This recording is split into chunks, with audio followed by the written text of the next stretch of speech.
الحمدللہ رب العالمین والصلاة والسلام علی اشرف الانبیاء والمرسلین نبینا محمد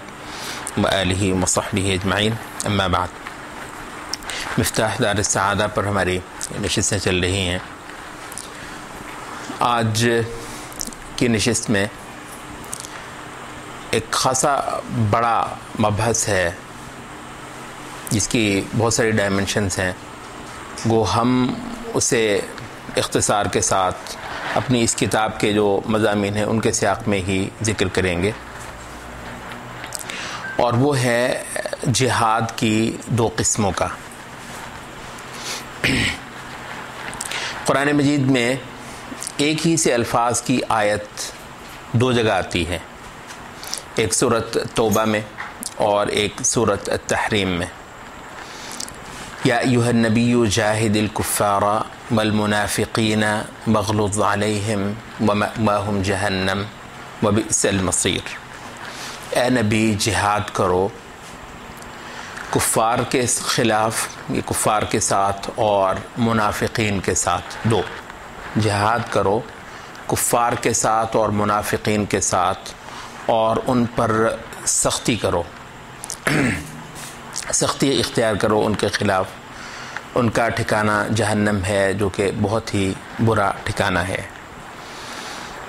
ابن قیم نے اس آیت پر بہت ساری جگہوں پہ کلام کیا ہے۔ آپ جانتے ہیں کہ جہاد رسول اللہ صلی اللہ علیہ وسلم نے کفار کے خلاف کیا تلوار کے ساتھ، اور اللہ تعالیٰ نے فتوحات دیں اور شہر کے شہر، بستیوں کی بستیاں مفتوح ہوئیں۔ جہاد کے بارے میں یہ میں ذکر کر دوں ویسے کہ ہمارے علماء مفسرین یہی کہتے ہیں کہ قرآن مجید میں جہاں بھی جہاد کا ذکر آئے بنیادی طور پر اس سے مراد قتال ہی ہوگا، یعنی اصل یہ ہے کہ اس سے مراد قتال ہو۔ ہاں، کوئی ایسا قرینہ ہو جو کہ اس کو قتال کے معنی سے پھیر دینے کا تقاضا کرتا ہو، ٹھیک ہے، اس جگہ پر ہم کہہ لیں گے کہ جی اس جہاد سے مراد کچھ اور ہے، ورنہ اصل تو یہی کہ جہاد سے مراد قتال ہی ہو۔ حتیٰ کہ وہ یہ بھی کہتے ہیں کہ جہاں مکی صورتوں میں فی سبیل اللہ کا ذکر آئے تو اس سے مراد بھی قتال ہے، مطلب مطلق جہاد نہیں بلکہ جہاد کی وہ صورت جس میں لڑنا ہے، فزیکلی قتال ہے، تو اس سے مراد وہی ہے۔ تو یہ تو خیر ایک عمومی بات تھی جس کا ذکر کر دینا مناسب تھا۔ اچھا، البتہ یہ کہ ہم یہ دیکھتے ہیں کہ رسول اللہ صلی اللہ علیہ وسلم نے کفار کے خلاف تو جہاد کیا اسی معنی میں جو کہ ہم نے ذکر کیا، شمشیر کے ساتھ، تلوار کے ساتھ۔ اچھا، یہ آیت کہتی ہے، دو جگہ رسول اللہ صلی اللہ علیہ وسلم کو حکم دیتی ہے کہ آپ کفار کے ساتھ بھی جہاد کریں، منافقین کے ساتھ بھی جہاد، لفظ جہاد ہے، جہاد کریں، جاہد الکفار والمنافقین۔ ابن قیم سوال اٹھاتے ہیں کہ رسول اللہ صلی اللہ علیہ وسلم کا تلوار کے ساتھ کفار کے خلاف قتال کرنا تو ایک معلوم حقیقت ہے، ہم سب جانتے ہیں، ہمیں سمجھ آتا ہے۔ کیا منافقین کے خلاف بھی رسول اللہ صلی اللہ علیہ وسلم نے جہاد کیا؟ مطلب کوئی ایسا غزوہ، کوئی سریہ، کوئی ایسی جنگی کارروائی ہمیں نہیں ملتی کہ منافقین کے خلاف تلوار استعمال کی گئی ہو۔ تو ابن قیم کہتے ہیں کہ پھر اس کا یا تو یہ مطلب ہو سکتا ہے کہ معاذ اللہ کہ رسول اللہ صلی اللہ علیہ وسلم نے اس قرآنی حکم پر عمل کیا ہی نہ ہو۔ اگر جہاد کا مطلب صرف قتال ہے، ٹھیک ہے، تو اللہ تعالیٰ کہتا ہے کہ منافقین کے خلاف بھی جہاد کرو، جبکہ رسول اللہ صلی اللہ علیہ وسلم کے پوری سیرت کے جتنے واقعات ہیں ان میں کوئی ایسا واقعہ ہمیں نہیں ملتا کہ رسول اللہ صلی اللہ علیہ وسلم نے منافقین کے خلاف کوئی جنگی کارروائی کی ہو۔ تو پھر یا تو ہم یہ کہیں کہ رسول اللہ صلی اللہ علیہ وسلم نے قرآن مجید کے اس حکم پر کہ منافقین کے ساتھ جہاد کرو عمل نہ کر پائے ہوں اللہ کے رسول، مطلب جو کہ محال ہے کہ اللہ اپنے نبی کو ایک حکم دے اور آپ اس پر پورا نہ اترے ہوں۔ تو لا محالہ رسول اللہ صلی اللہ علیہ وسلم نے منافقین کے خلاف جہاد تو کیا ہے، لیکن ہم یہ بھی جانتے ہیں کہ رسول اللہ صلی اللہ علیہ وسلم نے کوئی جنگی کارروائی نہیں کی ہے. تو اس کا مطلب ہے کہ جہاد کا ایک محاذ ہی دراصل اور ہے. یہ کون سا محاذ ہے؟ وہ کہتے ہیں کہ کفار کے خلاف جہاد ہے قتال کی صورت میں، جو کہ اصل ہے، جو کہ کھلا دشمن ہوتا ہے. ٹھیک ہے، تو ان کے ساتھ تو یہی ہے. البتہ جو امت کی جو کالی بھیڑیں ہیں امت کے اندر، جو جسے وہ آپ ففتھ کالم کہتے ہیں، جو خائن ہوتے ہیں، غدار ہوتے ہیں، جو امت کے خائن ہوتے ہیں، جو امت کے مقاصد اور اہداف کے ساتھ مخلص نہیں ہوتے، وفادار نہیں ہوتے،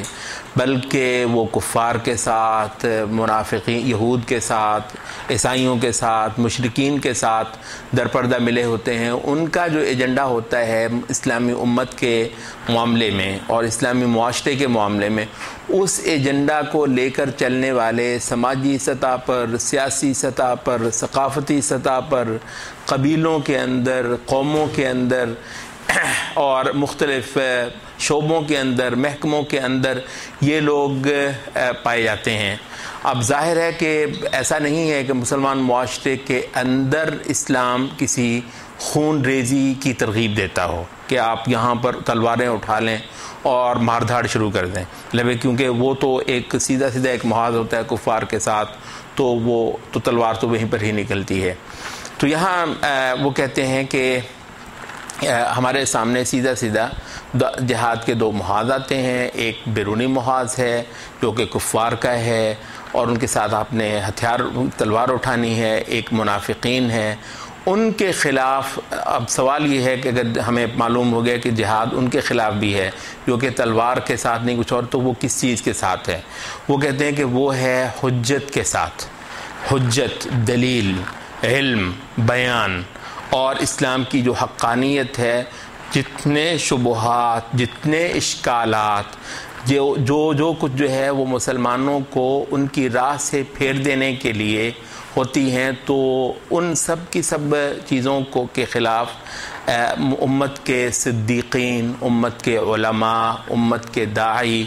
امت کے جو انٹلیکچولز ہیں، جو توحید پر کی حقیقت پر قائم ہیں، تو وہ بالکل ایک خونخوار جنگ کرتے ہیں. صرف یہ ہے کہ وہ اس کا ہتھیار تلوار نہیں ہے، لیکن یہ ہے کہ ٹھیک ٹھاک وہ جنگ کرتے ہیں. اچھا، تو یہ جو محاذ ہے اندرونی، اس کے بارے میں بھی ہمارے اس دور کے کئی سارے علماء نے نشاندہی کی ہے. وہ کہتے ہیں کہ رسول اللہ صلی اللہ علیہ وسلم کے دور کے جو منافقین تھے، وہ زیادہ سے زیادہ سیاسی اور سماجی قسم کی ریشہ دوانیاں ہی کر سکتے تھے. ٹھیک ہے، اب یہ تو ممکن نہیں ہے نا کہ رسول اللہ صلی اللہ علیہ وسلم کے ہوتے ہوئے اسلام ہی کے اندر ڈسپیوٹ کر لیتے. وہ منافقین کہتے جی اسلام یوں نہیں یوں ہے، اللہ کے رسول کہہ رہے ہوتے کہ یوں ہے، وہ کہتے نہیں جی نہیں، اسلام تو یوں ہے. یعنی جب تک اللہ کے رسول ہیں تو یہ تو ہو نہیں سکتا کہ وہ اسلام ہی کو ڈسٹارٹ کر لیں، اسلام ہی کا کوئی اور ورژن پیش کر دیں، اسلام ہی کے کچھ اور مطالب پیش کر دیں. تو یہ تو ممکن نہیں ہے. اس وجہ سے رسول اللہ صلی اللہ علیہ وسلم کے ذات گرامی کے موجود ہونے کی برکت سے، آپ کے بنفس نفیس معاشرے کے اندر بطور ایک مرجع اور ایک اتھارٹی موجود ہونے کے باعث منافقین کے لیے ادھر کا رخ کرنا تو ممکن نہیں تھا. تو ان کا جتنا کردار تھا مسلمان معاشرے کو شیطان کی راہ پر چلانے کے لیے اور مشرکین اور یہود اور نصارہ کے جو ہے وہ تابع کروانے کے لیے اور ان کا مفتو کروانے کے لیے، ان کے مقاصد مسلمان معاشرے میں پورے کروانے کے لیے، تو ان منافقین کا جتنا کردار تھا وہ سیاسی اور سماجی حد تک ہی رہا. تو وہ مختلف قسم کا وہ جو ہے شوشے چھوڑنا، افواہیں پھیلانا، رسول اللہ صلی اللہ علیہ وسلم کی شخصیت کو داغدار کرنا اور آپ کی شخصیت پر البتہ کیچڑ اچھالنا. جو واقعات ہو رہے ہیں آپ کی بیویوں سے متعلق، آپ کے تعلقات سے متعلق، تو ہر ایک چیز کے بارے میں لوگوں کو وہم اور وسوسوں کے اندر ڈالنا اور عجیب و غریب قسم کے قصے کہانیاں گھڑنا. اسی طریقے سے مسلمانوں کے جہاد کے حوالے سے بہت سے، تو یہ ان کا کام تھا. تو جس کا تعلق آپ دیکھتے ہیں کہ یہ سماجی اور سیاسی حد تک ہی تھا. تو وہ کہتے ہیں کہ البتہ رسول اللہ صلی اللہ علیہ وسلم کے گزر جانے کے بعد یہ جو تھا، جہاں تک تو تھا سیاسی نفاق، مطلب سیاسی یا سماجی جو منافقت تھی، کہتے ہیں کہ اس کی تو گنجائش خاصیت تک اس وجہ سے کم ہو گئی تھی کہ اللہ تعالیٰ نے اتنی بڑی فتح دی. آپ ذرا مطلب دیکھ لیجئے، ملکوں کے ملک زیر نگین ہو گئے، وہ ادھر ترکستان تک سرحدیں چلی گئی ہیں، ادھر افریقہ کے اندر تک چلی گئی ہیں، ادھر یورپ کے ساتھ جا کر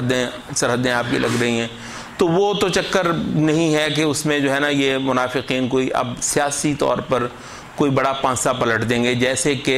یہ احد کے موقع پر، احزاب کے موقع پر آپ دیکھتے ہیں، حتیٰ کہ تبوک کے موقع پر کیسے کیسے نازک جو ہے وہ مواقع آئے تھے کہ واقعتاً منافقین پوری کوشش کر رہے تھے کہ اس پانسے کو اندر سے ہی پلٹ دیں. اچھا، تو کہتے ہیں کہ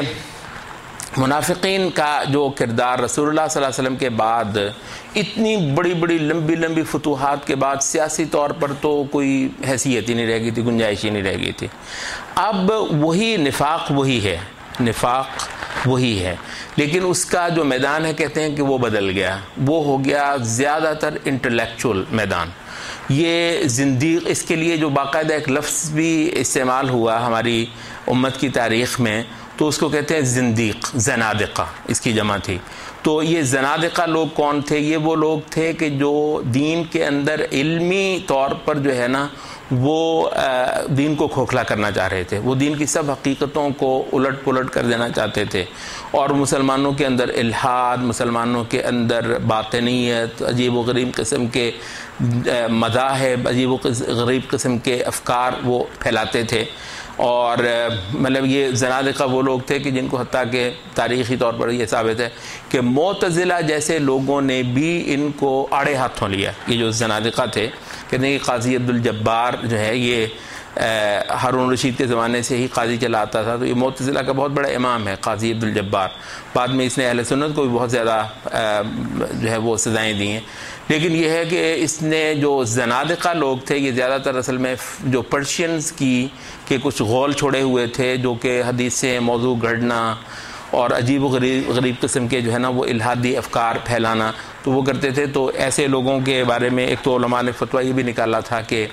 ان لوگوں کی ویسے تو مرتد کی توبہ جو ہے